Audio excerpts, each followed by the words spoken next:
tarde. Tudo bem? Boa tarde. Beleza? Tá vendendo uns panos de prato aí? Tô vendendo, tô. Quanto que tá o pano de prato? Cara, tá saindo um pacote com 12, 60 com 12. Mano bom, grandão, hein? Mas tem um só? Eu precisava de um só. São. Você vende um? Leva 2, aí faz 2 por 10, tá bom? 2 por 10? Sim, tá bom? Pode ser então. Qual que é o seu nome? Francimar, tá do Moraes, Francimar. Francimar? É. Vou levar 2 então, 10 reais? É. Você vende aqui todo dia? Sempre eu passo aqui. Vou fazer o seguinte. Pra te ajudar e pra te ver feliz hoje, eu vou levar 2 por 50 reais. Não tá vendo não.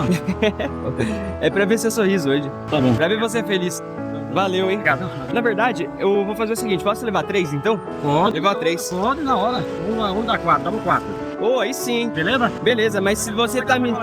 Beleza, pode ser. Mas se você tá me dando 4, Francimar, vou levar 4 por 150 reais hoje.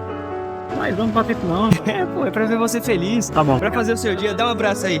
É verdade.